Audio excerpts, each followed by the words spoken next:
మన ప్రభువు అయిన యేసుక్రీస్తు నామములో మీ అందరికీ నా హృదయపూర్వకమైన వందనాలు. దేవుడి దినమంతా మీకు తోడై ఉండి మిమ్మల్ని ఆశీర్వదించి దీవించి కాపాడునుగాక. పరిశుద్ధ గ్రంథంలో నుండి దినవృత్తాంతాల మొదటి గ్రంథం 28వ అధ్యాయం 9వ వాక్యాన్ని నేను చదువుతూ ఉన్నాను. మీ పరిశుద్ధ గ్రంథమైన బైబిల్ తెరచి చూడండి. సొలొమోనా, నా కుమారుడా, నీ తండ్రి యొక్క దేవుడైన యెహోవా అందరి హృదయములను పరిశోధించువాడును, ఆలోచనలన్నిటినీ సంకల్పములన్నిటినీ ఎరిగిన వాడునై ఉన్నాడు. నీవు ఆయనను తెలుసుకొని హృదయపూర్వకంగాను మనఃపూర్వకముగాను ఆయనను సేవించుము. ఆయనను వెదికిన ఎడల ఆయన నీకు ప్రత్యక్షమగును. దావీదు చివరి రోజులలో తన కుమారుడైన సొలొమోనును పిలిచి సొలొమోనుకు ఒక శ్రేష్టమైన విషయాన్ని చెబుతున్నాడండి. కుమారుడా, నేను నా పితరుల దగ్గరికి వెళ్ళిపోతున్నాను. నేను నా తండ్రి యొద్దకు నేను వెళ్ళిపోతున్నాను. భారభరితమైన ఒక పని దేవుడు నీ భుజస్కంధాల మీద మోపాడు గనుక ఈ పని అంతటిని నువ్వు ఆశీర్వాదకరంగా దీవెనకరంగా జరిగించేదానికి నీకు దేవుని సహాయం అంటూ కావాలి. నేను ఆలోచించినది వేరు, దేవుని ఆలోచన వేరు. నా ఆలోచన ప్రకారం దేవునికి ఒక ఆలయమును కట్టదలిచా, ఆలయమును నిర్మించదలిచా. కానీ దేవుడు అన్నారు, ఇది నీ ద్వారా నేను కట్టించను అన్నారు. సరే, దేవుని చిత్తం ఏమై ఉన్నదో అని దేవుని యొద్ద అడిగితే దేవుడు కూడా చెప్పాడు, నీ ద్వారా అయితే ఈ పని నేను జరిగించను, సొలొమోను ద్వారా ఈ పనిని నేను నెరవేరుస్తాను అని చెప్పాడు. గనుక బాధ్యత కలిగిన వాడనై నీకు ఒక ఆజ్ఞపూర్వకముగా నేను కొన్ని విషయాలు చెబుతాను, జాగ్రత్తగా విను అని తన కుమారుడైన సొలొమోనును పిలిచి సొలొమోనుతో ఈ మాట అంటున్నాడు. చూడు, నీవు ఆ పని ప్రారంభించేదానికి నీ బలము ద్వారా ప్రారంభించవద్దు, నీ శక్తి ద్వారా నీవు దానిని కొనసాగించవద్దు, ఏ మనిషిని ఆలోచన ద్వారా నీవు ఆ పని ప్రారంభించవద్దు. నేను ఉన్నా ఏ మనిషి ఆలోచన ద్వారా నువ్వు అది ప్రారంభించవద్దు. గనుక ఒక తండ్రిగా బాధ్యత కలిగిన వాడనై నేను నీకు విషయాలన్నీ చెబుతున్నాను అని విషయమంతటినీ సొలొమోనుకు చెప్తున్నాడు. నీవు ఈ పని ఆశీర్వాదకరంగా జరిగించాలి అంటే నీవు చేయవలసినది ఒకటే. ఎందుకంటే ఆయన ఎవరు? సర్వశక్తి కలిగిన దేవుడు. ఆయన ఎవరు? శక్తిమంతుడు. ఆయన ఎవరు? సమస్తమును ఎరిగినవాడు. మనిషి హృదయంలో ఆలోచన పుట్టక తొలికే ఆలోచన ఎరిగిన దేవుడు ఆయన. గనుక సమస్తమును ఆయన ఎరిగాడు గనుక, మనిషి ఆలోచనను ఆయన ఎరిగాడు గనుక ఆయనకు మరుగైనదంటూ ఏమీ లేదు. గనుక నీవు చేయవలసినది ఏంటి అంటే నీవు హృదయపూర్వకముగాను దేవుని సన్నిధిలోనికి వెళ్ళి మనస్ఫూర్తిగా నీవు మనసారా ప్రభువుని వెదకగలిగితే, ప్రభు యొద్దకు వెళ్ళి ఆయనను వెతికి ఆయన ఆలోచన తీసుకోగలిగితే తప్పక ఆయన నీకు ప్రత్యక్షమవుతాడు. ఆయన నీకు ప్రత్యక్షమై నీ ఎడల అద్భుతమైన కార్యం జరిగిస్తాడు అని దావీదు ప్రియమైన కుమారుడైన సొలొమోను పిలిచి ఈ మాట చెప్పాడు. దయచేసి నీవు ఎక్కడికి వెళ్ళవద్దు. నీకు ఏ ఆలోచన కావాలి అన్నా, ఇది ఎలా ప్రారంభించాలి అన్నా, భారభరితమైనది నీవు ముందుకు తీసుకొని వెళ్ళాలి అన్నా, నీకు ఆలోచన కావాలి అన్నా, నీవు తిన్నగా ఎక్కడికి వెళుతావంటే మనస్ఫూర్తిగా దేవుని యొద్దకు వెళ్ళి ఆయనను వెతుకు. అయ్యా, ఈ పని నీవు నాకు అప్పగించావు, ఈ పనిని నేను సంపూర్తి చేయాలి గనుక నీవు నాకు ప్రత్యక్షముగా, నేను హృదయపూర్వకంగాను మనస్ఫూర్తిగాను నిన్ను వెతుకుతున్నాను, సహాయము చేయవా అని నువ్వేం చెయ్యాలంటే దేవుని యొద్దకు వెళ్ళి నీవు ఆయనను వెతకిన ఎడల ఆయన నీకు ప్రత్యక్షమవుతాడు అని దావీదు సొలొమోనుతో చెప్పాడండి. ఈ సొలొమోను కూడా దేవుని మనస్ఫూర్తిగా వెతికినట్లుగాను, దేవుని సన్నిధిలోనికి వెళ్ళి ఆయన ఆలోచన తీసుకొనినట్లుగాను పరిశుద్ధ గ్రంథంలో చక్కగా రాయబడింది. ఈ పూట నేను మీతో చెప్పాలి అనుకున్న నా దేవుని సందేశం ఏంటి అంటే, మరి ఇప్పటి వరకు నీవు పూర్ణ హృదయముతోనూ నీవు మనస్ఫూర్తిగాను నీవు ఆయనను వెదకలేదేమో.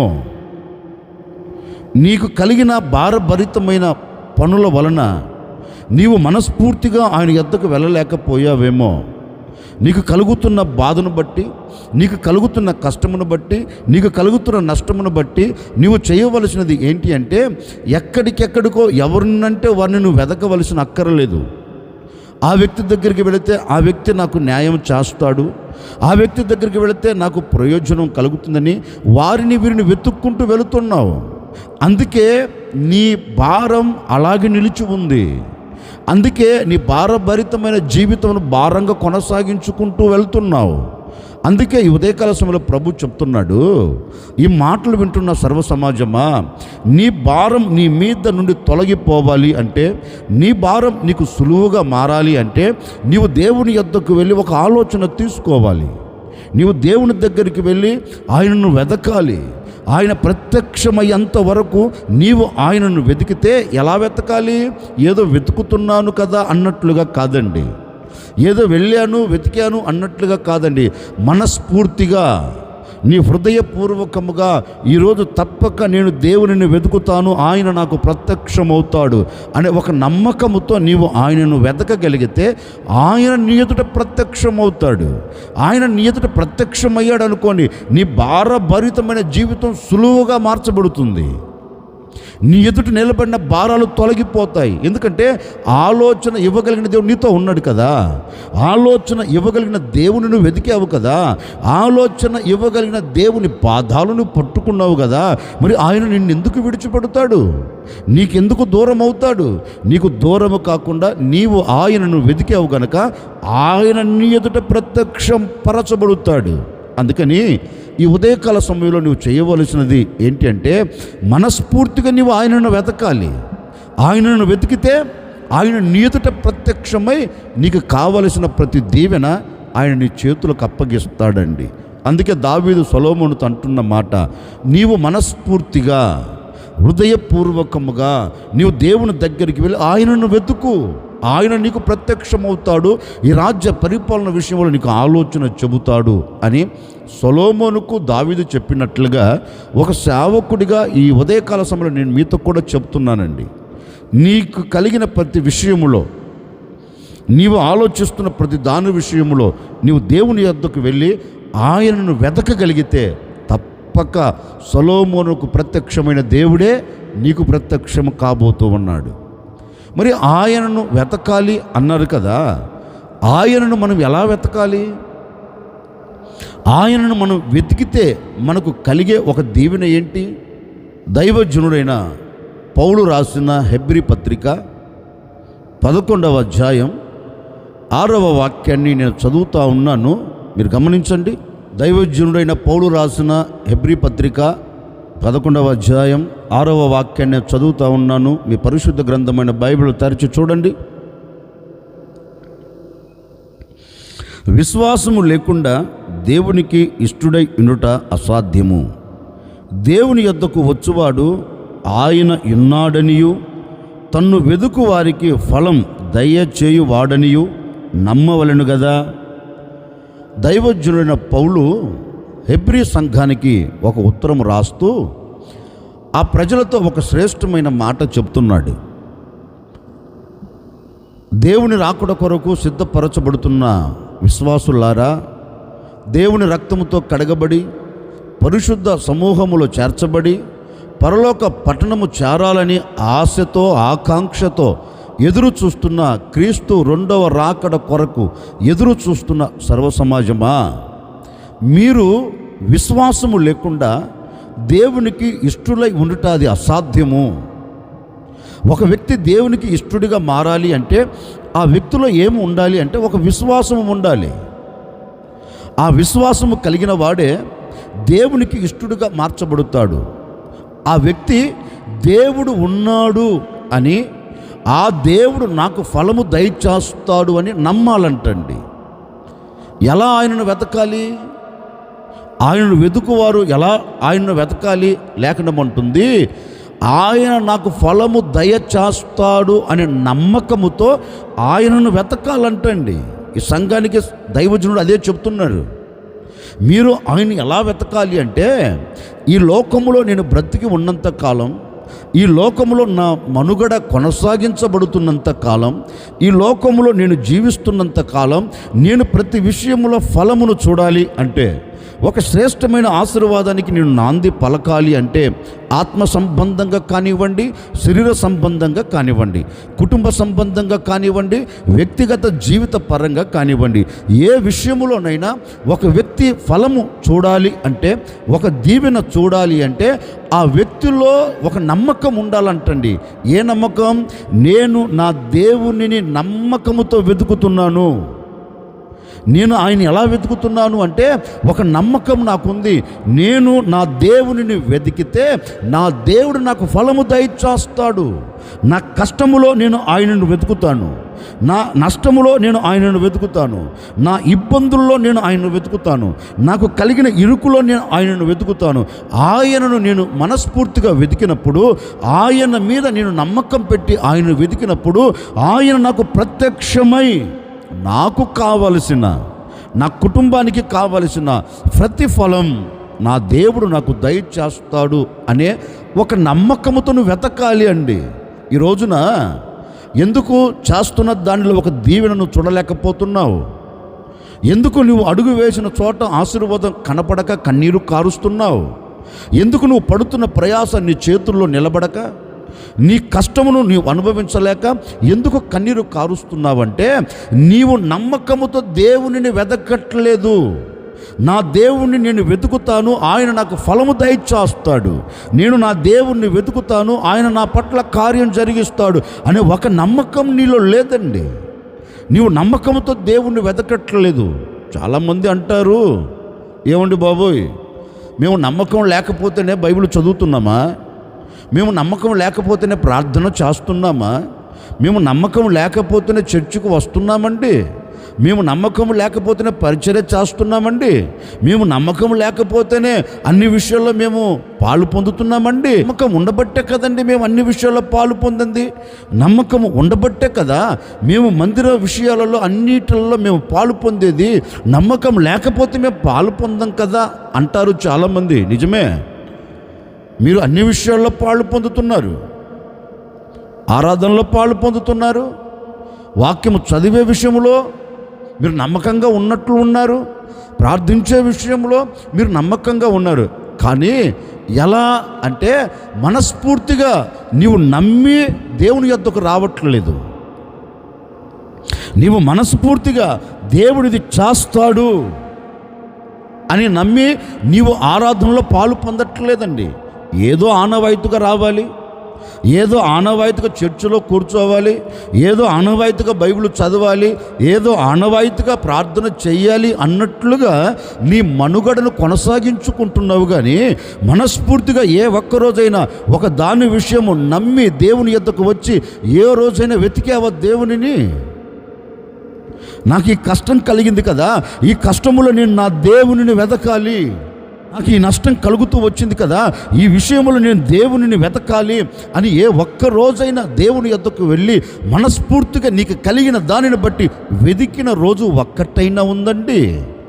ఆ రోజు లేకనే కదా, మనస్ఫూర్తిగా దేవునిని వెతికిన రోజు లేకపోబట్టే కదా ఈనాటి వరకు ఏ ఫలమును అనుభవించలేకపోయావు, ఏ ఆశీర్వాదాన్ని అనుభవించలేకపోయావు. కష్టపడినది నీ చేతుల్లో నిలబడట్లేదు, కష్టపడినది చినిగిపోయిన సంచిలో వేసినట్లు అయిపోతుంది. ఎంత ప్రయాసపడినా ప్రయాసకు తగిన ప్రతిఫలము కలగక కన్నీరు కారుస్తూ ఆయాసపడుతూ జీవిత మనుగడ ఎలా ముగించుకుంటున్నావు? దినదినము కష్టముతోనే ముగించుకుంటున్నావు కదా, నష్టముతోనే ముగించుకుంటున్నావు కదా. వీటన్నిటికీ ప్రబలమైన కారణం ఏంటి? వాక్యం ఉంటుంది, నీవు నమ్మకముతో ఫలము దయచేస్తాడు అనే నమ్మకంతో ఆయన్ను వెతకట్లేదు. వెతకకపోయినందువలన ఇన్ని అనర్థాలు జరిగాయి. అందుకే దేవాతి దేవుడు కూడా అంటాడు మార్తతో, మార్తమ్మా, ఓ మార్తమ్మా, నువ్వంటున్నావు చనిపోయాడు, ఇక కుళ్ళిపోయి ఉంటుంది, ఇక ఎలా బాబు కంపు కొడుతు నువ్వు అంటున్నావు. కాదు కాదు కాదు, నీవు నమ్మితే దేవుడు ఒకే మాట అంటున్నాడు, నీవు నమ్మిన ఎడలా, మార్తా నీవు నమ్మిన ఎడలా, నీవు నమ్మకం ఉంచిన ఎడలా, నీవు నమ్మకముతో నన్ను వెతికిన ఎడలా నిశ్చయముగా నీవు దేవుని మహిమను చూడబోతూ ఉన్నావు. నీవు నమ్మితే దేవుని మహిమను చూస్తావు, నీవు నమ్మితే దేవుని కార్యమును నువ్వు చూస్తావు, నీవు నమ్మితే దేవుడు చేసే అద్భుతాన్ని నువ్వు చూడగలుగుతావు. నమ్మకం ఉంచమ్మా. నీలో నమ్మకం లేదు, అపనమ్మకం ఉంది. అపనమ్మకాన్ని తీసి ప్రక్కన పెట్టి నమ్ము, దేవుడు కార్యం చేస్తాడు నమ్ము అని ఆ అమ్మతో అనలేదా? అంటే ఒక వ్యక్తి దేవుని మీద నమ్మకం ఉంచగలిగితే, నమ్మి ఆయనను వెతకగలిగితే ఆ వ్యక్తి పట్ల దేవుడు అద్భుతం చేస్తాడండి, ఆశ్చర్యమైన కార్యం చేస్తాడు. ఈ ఉదయకాల సమయంలో ఒక సేవకుడిగా మనస్ఫూర్తిగా నేను కోరుకుంటున్నాను, నీవు ఈ ఉదయకాల సమయంలో మనస్ఫూర్తిగా ఆయనను వెతకిన ఎడలా, నా దేవుడు నా పట్ల కార్యం జరిగిస్తాడు అని ఆయనను వెతికి చూడు. ఒక నమ్మకంతో వెతుకు. నమ్మకంతో వెతికితే ఏ రోజు కూడా నీ జీవితం నవ్వుల పాలు కాదండి. నీవు ఆయన మీద నమ్మకము పెట్టి ఆయనను వెతికిన ఎడల అద్భుతం నువ్వు చూడబోతూ ఉన్నావు. ఇప్పటి వరకు నువ్వు అద్భుతం చూడకపోయేదానికి ప్రబలమైన కారణం ఏంటంటే నమ్మకము లేక, దేవుని మీద నమ్మకం ఉంచి ఆయన వెతకక. ఈరోజు నమ్మి ఆయనను వెతికి చూడు. ఈ దినం నా దేవుడు నీ పట్ల అద్భుతమైన కార్యం జరిగించబోతూ ఉన్నాడు, ఒక ఆశ్చర్యమైన కార్యం జరిగించబోతూ ఉన్నాడు. నమ్మిన ప్రతి వ్యక్తిగత జీవితంలో అద్భుతాలు జరగబోతూ ఉన్నాయి. దేవునిని నమ్మిన వ్యక్తి పట్ల ఆశ్చర్యమైన కార్యాలు జరగబోతూ ఉన్నాయి. దేవునిని నమ్మి చూడు, నీ కుటుంబం స్వర్గసీమగా దేవుడు నిలబెడతాడు. చాలామంది దేవునిని నమ్మేదానికంటే నరములాడుతున్న నరుని మనసులో మెదిలే మాట అండి, దేవునిని నమ్మడు, దేవుని మీద నమ్మకం ఉంచడు. మనిషిని నమ్మాలంటే చాలా బాగా నమ్ముతారండి. మనిషి మీద నమ్మకం పెట్టుకోవాలంటే చాలా నమ్మకం పెట్టుకుంటారు.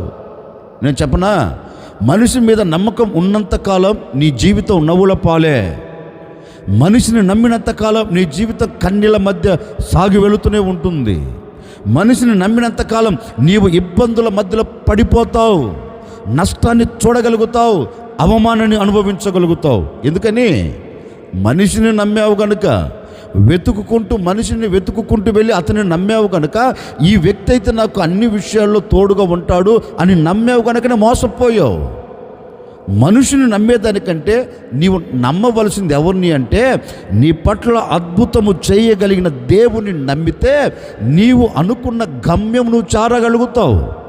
అందుకే వాక్యం కూడా అంటుంది, దైవజనుడు కూడా అంటారు చూడండి, మీరు ఫలము పొందాలి అని ఒకవేళ ఆయనను నమ్మి ఆయనను వెతికితే ఆయన తప్పక మీకు ఫలమును దయచేస్తాడు. నిజమే. వారికేంటి? ఈరోజు ఎందరైతే నేను ప్రకటిస్తున్న యేసుక్రీస్తును నమ్ముతారో, ఆయనను నమ్మి వెతుకుతారో, ఆయనను వెతికిన ప్రతి కుటుంబం ఫలాన్ని అనుభవించబోతుంది, అద్భుతాన్ని చూడబోతుంది, కార్యము చూడబోతుంది. ఆయన చేసే నవనూతనమైన కార్యాలు, నీ కుటుంబంలో జరిగే కార్యాలు నీవు కనులారా చూడబోతూ ఉన్నావు, మనసారా ఆస్వాదించబోతూ ఉన్నావు, దేవునికి నీవు సాక్షిగా నిలబడబోతూ ఉన్నావు. అందుకని నీవు ఆయన ఎలా వెతకాలి అంటే, నాకు ఆయన ఫలము దయచేస్తాడు అని నమ్మకముతో నీవు ఆయనను వెతికితే తప్పక ఆయన నీకు ప్రత్యక్షమై నీకు కావలసిన ఆశ్చర్యమైన కార్యాలు, నీవు చూడవలసిన అద్భుతమైన కార్యాలు, నీవు పొందుకోవలసిన ప్రతి మేలును ఆయన నీకు దయచేసి నిన్ను ఆశీర్వాదకరంగా సమాజంలో నిలబెడతాడు. మరొక మాట కూడా నేను మీతో చెబుతాను. ఆయనను మనం ఎలా వెతకాలి? దినవృత్తాంతాల 2వ గ్రంథం 7వ అధ్యాయం 14వ వాక్యాన్ని చదువుతూ ఉన్నాను. మీ పరిశుద్ధ గ్రంథమైన బైబిల్ తెరచి చూడండి. నా పేరు పెట్టబడిన నా జనులు తమ్మును తాము తగ్గించుకొని ప్రార్థన చేసి నన్ను వెదకి చెడు మార్గములను విడిచిన ఎడల ఆకాశము నుండి నేను వారి ప్రార్థనను విని వారి పాపమును క్షమించి వారి దేశమును స్వస్థపరచుదును. దేవాతి దేవుడు ఒక శ్రేష్టమైన మాట చెప్తున్నాడు.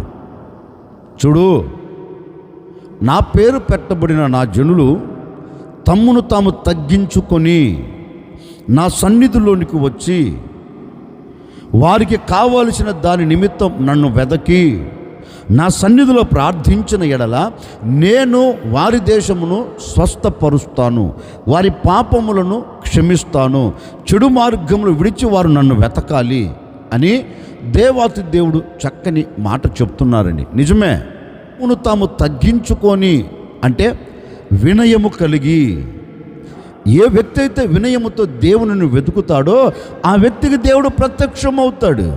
ఆ వ్యక్తికి ప్రత్యక్షమై అతని ప్రార్థన వింటాడంటండి, అతని మొరను ఆలకిస్తాడంట. ఎవరు? వినయము కలిగిన వారు. వినయముతో కూడిన ప్రార్థన ఒక వ్యక్తి చేస్తే, వినయముతో కూడిన ప్రార్థనతో ఆయనను వెతికితే ఆయన నీకు ప్రత్యక్షమవుతాడు. ప్రత్యక్షమై ఏం చేస్తాడంటే నీ ప్రార్థన అంగీకరిస్తాడంటండి. నీవు ఏ విషయంలో మొరపెట్టినా, ఏ విషయంలో కన్నీరు కార్చినా, ఏ విషయంలో ఆయన పాదాలు పట్టుకొని అడిగినా నీ ప్రార్థన ఆయన విని నిన్ను స్వస్థపరుస్తాడంటండి, నిన్ను బాగు చేస్తాడంటండి. నీ బాగోగులు ఆయన చూస్తాడట. ఎప్పుడు? నీవు వినయము కలిగి ఆయనను వెతికినప్పుడు, వినయముతో కూడిన ప్రార్థన నువ్వు చేసినప్పుడు తప్పక ఆయన ఎదుట ప్రత్యక్షమవుతాడు. ఈ రోజున మన కంటికి కరువైనది, మన మనసులో మెదలకపోయిన మాట ఏంటంటే, నేను నా దేవుని సన్నిధిలోనికి వినయము కలిగి వెళ్ళాలి, వినయముతో కూడిన ప్రార్థనతో నేను ఆయనను వెతకాలి. చూడండి, చాలామంది దేవుని సన్నిధిలోనికి వెళ్ళేటప్పుడు వినయముతో కూడిన ప్రవర్తనతో రారండి. దేవుని మందిరంలో కూర్చున్నప్పుడు వినయముతో దేవుని మందిరంలో కూర్చోరండి. ఇది దేవుని సన్నిధే, ఈ పరిశుద్ధుడైన దేవుడు సంచరించే స్థలము కదా, పరిశుద్ధుడైన దేవుడు నివాసం చేసే స్థలము కదా. ఈ స్థలములో నేను వినయము కలిగి బ్రతకాలి, వినయము కలిగి ప్రవర్తించాలి అనే మాట ఈ రోజున మనిషి హృదయంలో మెదలట్లేదు.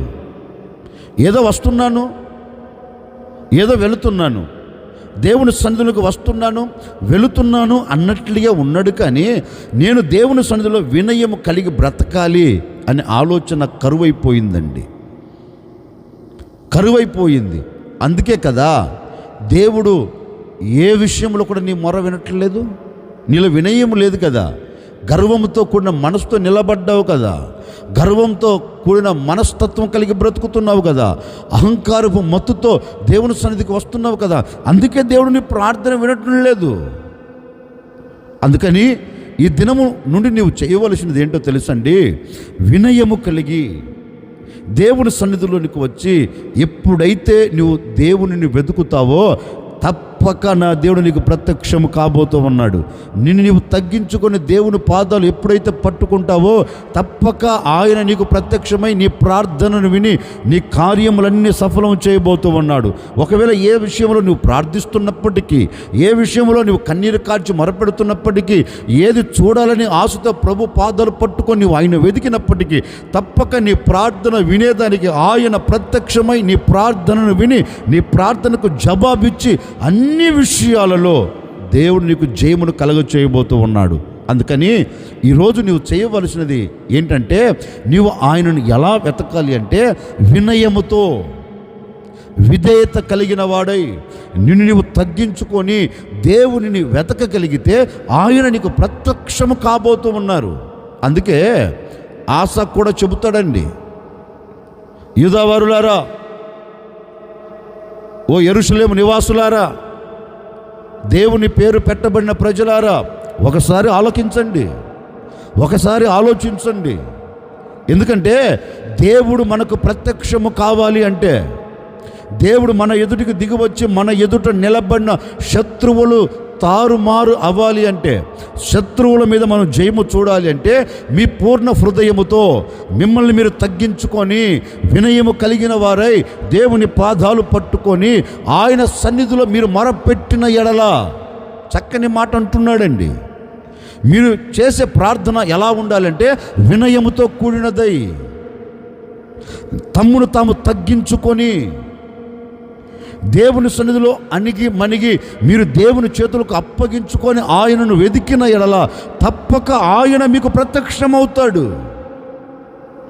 ఏదో అహంకారపు మత్తుతో,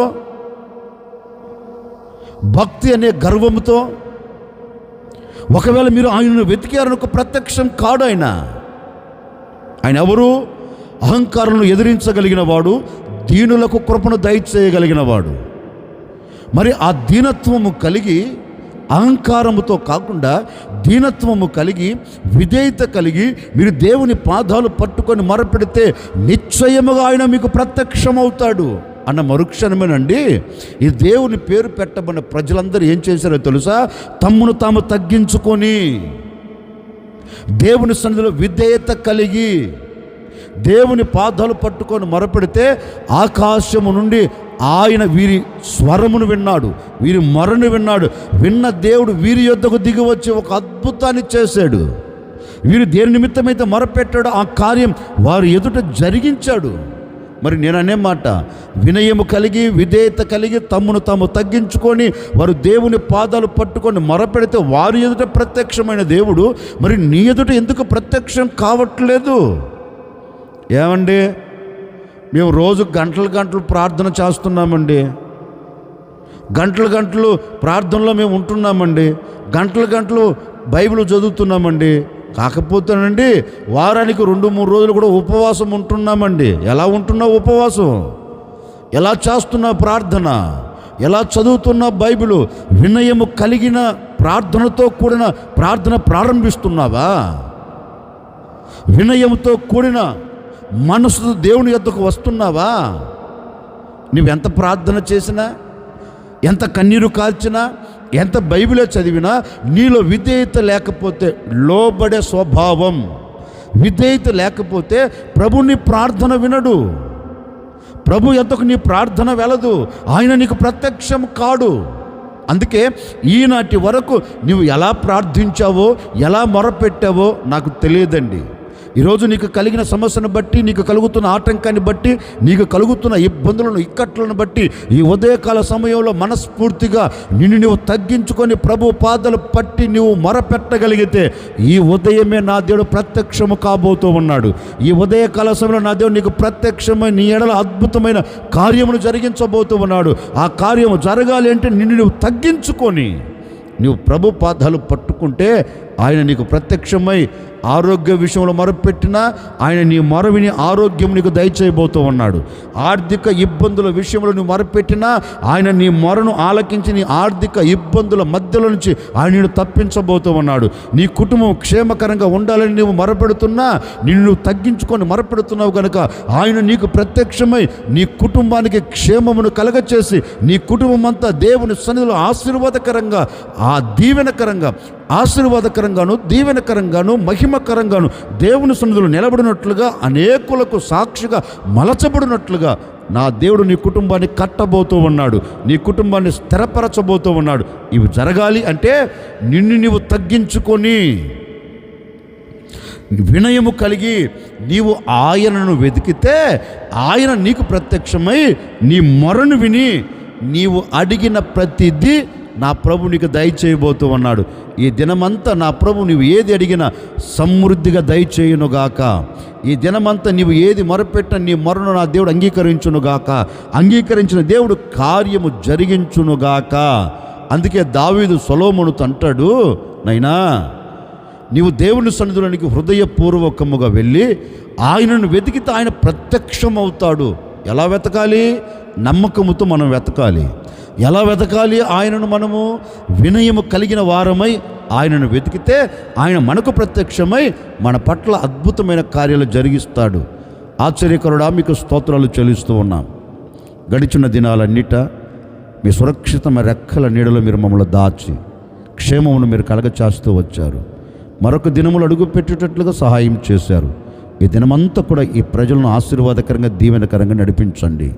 ఎందరైతే నమ్మకముతో నిన్ను వెతుకుతున్నారో, ఎందరైతే వినయము కలిగిన వారే మిమ్మల్ని వెతుకుతున్నారో ప్రతి కుటుంబం పట్ల మీ ఆశ్చర్యమైన కార్యాలు జరిగించండి. వారు అడిగిన దాన్ని తప్పక పొందినట్లుగా మీరు సహాయం చేయండి తండ్రి. ఈ దినమంతా వీరి పట్ల మీ అద్భుతాలు, మీ ఆశ్చర్యమైన కార్యాలు జరిగించి ఎక్కడికి వెళుతున్న మీ క్షేమమును దయచేయండి. చేస్తున్న చేతి పనిలో, చేస్తున్న ఉద్యోగంలో, వెళుతున్న మార్గాలలో, కుటుంబ పరంగా, ఆత్మ సంబంధమైన జీవిత పరంగా అన్ని విషయాల్లో అద్భుతాలు జరిగించి సాక్షిగా నిలుపుకోమని యేసు నామములు అడిగి వేడుకొనుచున్నాము తండ్రి. ఆమెన్. ఈ దినమంతా నా ప్రభు మీకు తోడై ఉండి మిమ్మల్ని ఆశీర్వదించి మీరు ఆయనను వెదికిన ఎలా తప్పక మీకు ప్రత్యక్షమై మీ అవసరాలన్నీ నా ప్రభు తీర్చునుగాక.